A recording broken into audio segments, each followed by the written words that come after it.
بسم اللہ الرحمن الرحیم۔ سورہ آل عمران آیت نمبر 18۔ شاہد اللہ، اللہ تعالیٰ نے گواہی دی، انہ لا الہ، کہ کوئی معبود نہیں، الا ہوا، سوائے اس کے، والملائکۃ، اور فرشتوں نے بھی، واولو العلم، اور عالموں نے بھی، قائما بالقسط، انصاف پر قائم ہو کر گواہی دے کہ اللہ کے سوا کوئی معبود نہیں، لا الہ، نہیں کوئی معبود، الا هو العزیز الحکیم، سوائے اللہ کے کوئی عبادت کے لائق نہیں، وہی عزت والا، حکیم اور حکمت والا ہے۔ ان الدین عند اللہ الاسلام، بے شک اللہ کے نزدیک، اللہ کے ہاں اسلام ہی دین ہے۔ وما اختلف الذین، اور اختلاف نہیں کیا ان لوگوں نے، اوتوا الکتاب، جو اہل کتاب تھے، الا مگر، من بعد ما جاءہم العلم، مگر علم آ جانے کے بعد، بغیم بینہم، آپس کی ان کے دلوں کی جو جلن تھی، دل کی جو حسرت تھی، اس کی وجہ سے۔ ومن یکفر بآیات اللہ، اور جو کوئی انکار کرے، یکفر انکاری ہو، منکر ہو، بآیات اللہ، اللہ تعالیٰ کی آیتوں کا، فإن اللہ، تو بے شک اللہ، سریع الحساب، جلد حساب لینے والا ہے۔ فإن حاجوک، پھر اے محبوب، اے نبی، اگر وہ آپ سے جھگڑیں، حجت کریں، فقل، تو آپ فرما دیجئے، اسلمت وجہی للہ، کہ میں نے اپنا منہ جھکایا، للہ، اللہ کے حضور، تو میں نے اپنا منہ اللہ کے حضور جھکایا۔ ومن اتبعنی، اور جو میرے پیروکار ہیں، جو میری پیروی کرتے ہیں، انہوں نے بھی۔ وقل، اور فرما دیجئے، للذین، ان لوگوں سے، اوتوا الکتاب، جنہیں کتاب ملی ہے، کتابیوں سے، والامیین، اور ان پڑھوں سے، اسلمتم، کیا تم نے بھی اپنا سر جھکایا، کیا تم نے بھی گردن رکھی؟ فإن اسلموا، تو پس اگر وہ بھی گردن رکھیں، فقد اہتدوا، تو پھر گویا کہ وہ راہ پا گئے۔ وإن تولوا، اور اگر وہ منہ پھیر لیں، فإنما علیک البلاغ، تو بے شک اے محبوب، اے نبی، آپ پر حکم کا پہنچا دینا ہے۔ واللہ، اور اللہ، بصیر بالعباد، بندوں کو دیکھ رہا ہے۔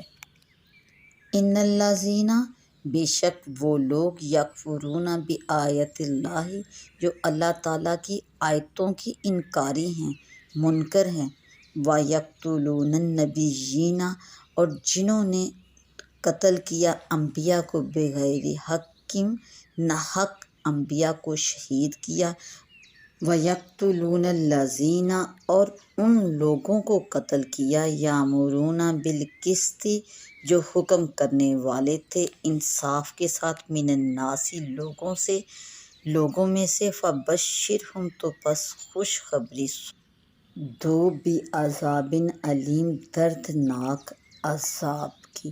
اولئک الذین، یہی وہ لوگ ہیں، حبطت اعمالہم، اکارت ہو گئے، ضائع ہو گئے ان کے اعمال، فی الدنیا، دنیا کے بھی، والآخرۃ، اور آخرت میں بھی۔ وما لہم من ناصرین، اور ان کا کوئی مددگار نہیں۔ شاہد اللہ، شان نزول، احبار شام میں سے دو شخص سید عالم صلی اللہ علیہ وآلہ وسلم کی خدمت میں حاضر ہوئے۔ جب انہوں نے مدینہ طیبہ دیکھا تو ایک دوسرے سے کہنے لگے کہ نبی آخر الزماں کے شہر کی یہی صفت ہے جو اس شہر میں پائی جاتی ہے۔ جب آستانہ اقدس پر حاضر ہوئے تو انہوں نے حضور صلی اللہ علیہ وآلہ وسلم کی شکل و شمائل توریت کے مطابق دیکھ کر حضور کو پہچان لیا اور عرض کیا، آپ محمد ہیں؟ حضور صلی اللہ علیہ وآلہ وسلم نے فرمایا، ہاں۔ پھر عرض کیا، کیا آپ احمد ہیں؟ فرمایا، ہاں۔ عرض کیا ہم ایک سوال کرتے ہیں، اگر آپ نے ٹھیک جواب دے دیا تو ہم آپ پر ایمان لے آئیں گے۔ حضور نبی اکرم صلی اللہ علیہ وآلہ وسلم نے فرمایا سوال کرو۔ انہوں نے عرض کیا کیا کتاب اللہ میں سب سے بڑی شہادت کون سی ہے؟ اس پر یہ آیت کریمہ نازل ہوئی اور اس کو سن کر وہ دونوں مسلمان ہو گئے۔ حضرت سعید بن جبیر رضی اللہ تعالیٰ عنہ سے مروی ہے کہ کعبہ معظمہ میں 360 بت تھے۔ جب مدینہ طیبہ میں یہ آیت مبارکہ نازل ہوئی تو کعبے کے اندر وہ سب کے سب سجدہ میں گر گئے، اور یہی گواہی انبیاء اور اولیاء نے بھی دی۔ ان الدین عند اللہ الاسلام، اللہ کے ہاں اس کے سوا اور کوئی دین مقبول نہیں۔ یہود و نصارہ وغیرہ کفار جو اپنے دین کو افضل اور مقبول کہتے ہیں، اس آیت مبارکہ میں ان کے اس دعوے کو باطل قرار دیا گیا اور تا قیامت ایمان پر خاتمہ مقبول فرمایا گیا۔ وَمَا اخْتَلَفَ الَّذِينَ أُوتُوا الْكِتَابَ، یہ آیت یہود اور نصارہ کے حق میں نازل ہوئی جنہوں نے اسلام کو چھوڑا اور انہوں نے سید انبیاء محمد مصطفیٰ صلی اللہ علیہ وآلہ وسلم کی نبوت میں اختلاف کیا۔ وہ اپنی کتابوں میں سید عالم صلی اللہ علیہ وآلہ وسلم کی نعت و صفت دیکھ چکے تھے اور انہوں نے پہچان لیا کہ یہی وہ نبی ہیں جن کی کتب الہیہ میں خبریں دی گئی ہیں۔ بغیم بینہم، اور اللہ تعالیٰ نے واضح طور پر فرما دیا کہ اسلام دین ہونے پر ان کا جو اختلاف ہے اس کی وجہ ان کے دل کی جلن حسد ہے، اور دنیا کا منافع اور طمع جو ہے وہ اس کو قبول کرنے سے ان کو روک رہی ہے۔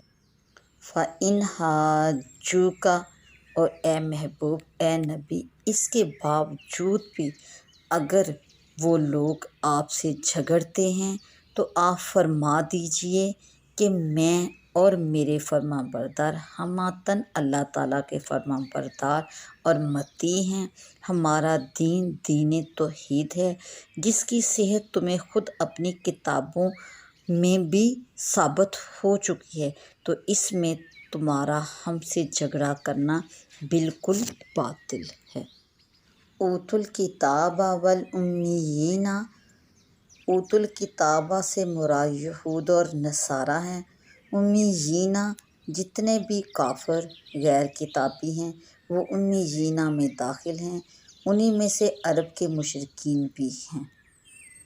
اسلمتم، اور دین اسلام کے حضور سر نیاز خم کیا یا باوجود براہین اور تنبیہ قائم ہونے کے تم ابھی تک اپنے کفر پر ہو۔ یہ دعوت اسلام کا ایک دلکش انداز ہے اور اس طرح انہیں دین حق کی طرف بلایا جاتا ہے۔ فَإِنْ أَسْلَمُوا، اور اگر وہ گردن جھکا لیتے ہیں تو گویا کہ یہ ان کی ہدایت ہے، ان کی کامیابی ہے، تو اے محبوب اے نبی فَإِنَّمَا عَلَيْكَ الْبَلَاغُ، اور اگر وہ آپ کے احکام پر پابند نہیں ہوتے تو آپ نے اپنا فرض پورا کر ہی دیا۔ اس سے انہوں نے نفع اٹھایا یا نہ اٹھایا، اگر نفع اٹھایا تو فائدہ ان کا، اور اگر نہ اٹھایا تو نقصان میں وہ رہے۔ اس میں حضور صلی اللہ علیہ وآلہ وسلم کی تسکین خاطر ہے کہ آپ نے ان کے ایمان نہ لانے سے جو رنجیدہ ہوتے ہیں وہ رنجیدہ نہ ہوں، کیونکہ یہ اللہ تعالیٰ کے ذمہ ہے۔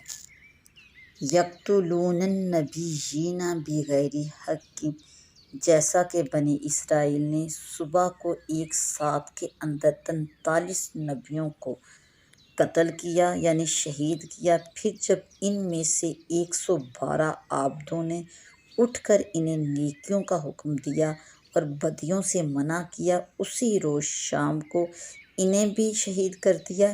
اس آیت میں سید عالم صلی اللہ علیہ وآلہ وسلم کے زمانہ کے یہود کو توبیخ ہے کیونکہ وہ اپنے آباء و اجداد کے ایسے بدترین فعل سے راضی ہیں۔ اولئک الذین حبطت اعمالهم۔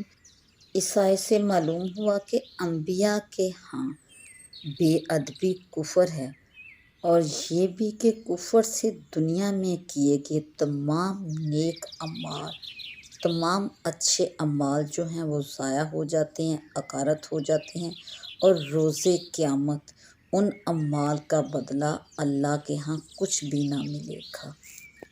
وَمَا لَهُم مِّن نَاصِرِينَ۔